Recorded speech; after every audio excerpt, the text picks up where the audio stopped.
Nah, jadi pertama yang saya jawab yaitu ya persyaratan dulu ya di apartemen ini. Ya persyaratannya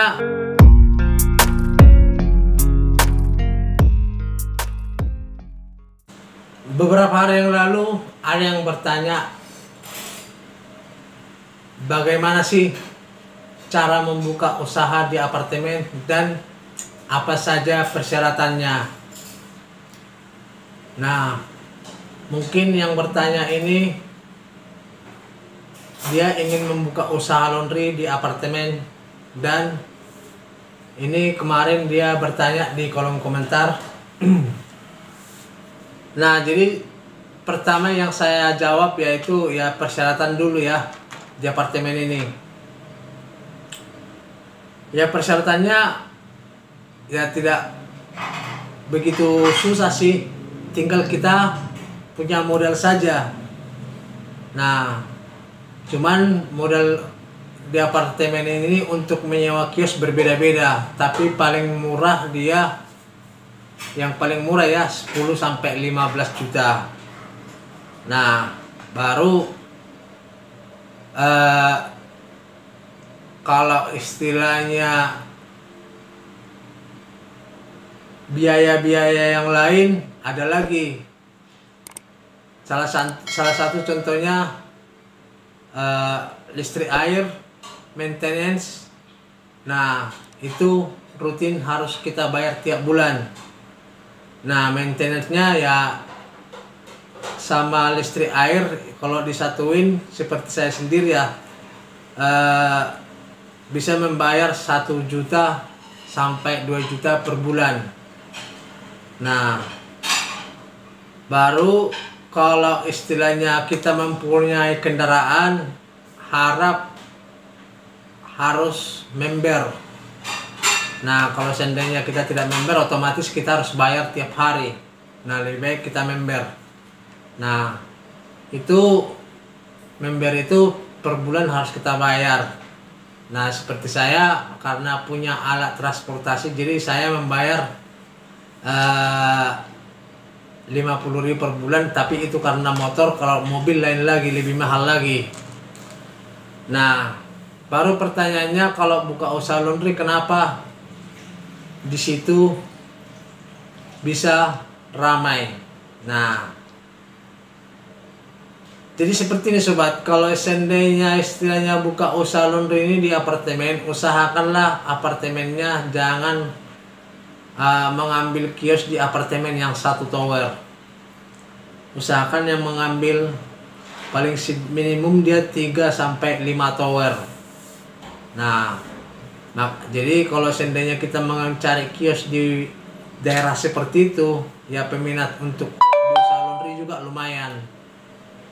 Nah, jadi makanya di apartemen itu memang kalau harga laundry beda di luar sana, cukup berbeda. Nah, walaupun kayak gitu bukannya tidak ada juga yang menjatuhkan harga, ada yang menjatuhkan harga di apartemen. Nah, walaupun istilahnya kok bisa seperti itu, padahal harganya udah lumayan mahal karena di apartemen ini saingan laundry itu banyak. Seperti saya sendiri ratusan kios. Pokoknya di 1 tower itu paling tidaknya 15 kios. Paling tidak ya, paling kecil banget itu 15 kios 1 tower dia. Nah, itu paling kecil. Tapi kalau menurut saya sih malah lebih. Nah, makanya ya harga laundry memang di situ sering menjatuhkan, cuman nggak jatuh banget. Nggak sampai 5.000, 6.000, nggak. Paling murah dia laundry itu 7.000. Nah, 7.000 ke atas. Nah, makanya di apartemen ini ya istilahnya kalau menurut saya sendiri sih tergantung kita juga ya, soalnya di apartemen udah banyak juga usaha laundry yang bangkrut atau belum tikar karena sewa lahannya tidak mencukupi dan pemasukannya juga tidak banyak. Jadi dia belum tikar.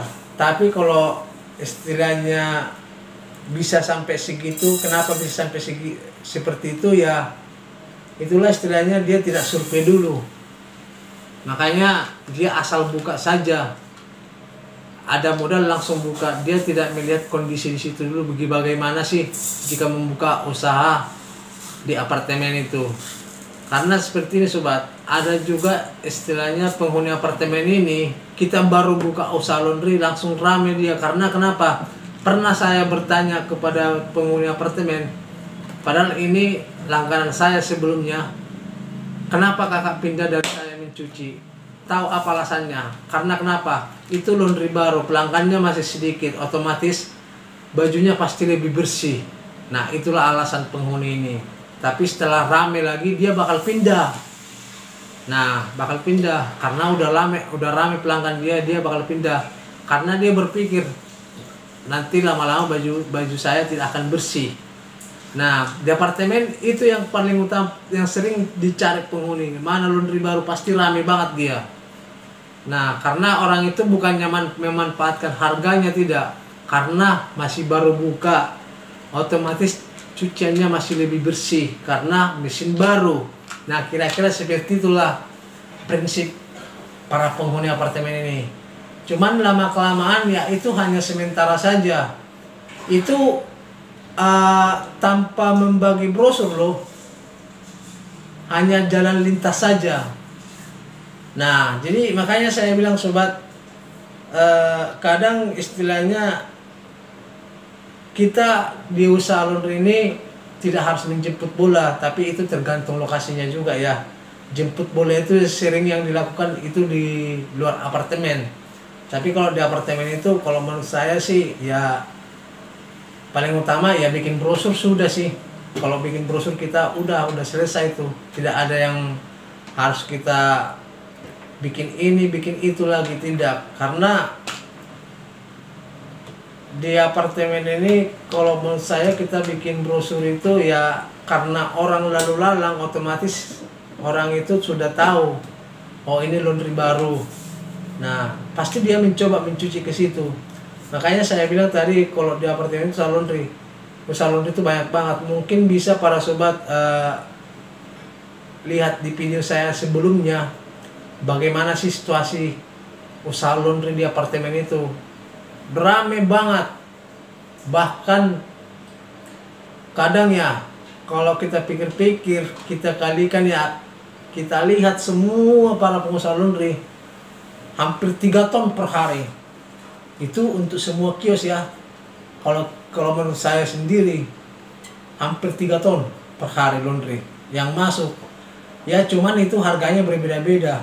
Bayangin kalau 3 ton dia berapa kios yang menerima 3 ton ini. Jadi makanya saya bilang tadi ya istilahnya kalau seandainya satu orang kali 3 ton satu hari ya udah lumayan banyak ya kan.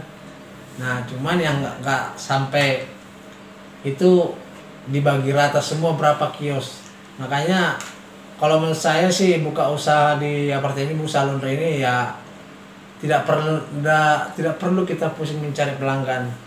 Tergantung kitanya saja, kualitasnya usahakan. Kalau kualitasnya yang aku akui di apartemen harus, yaitu hasilnya harus benar-benar bersih.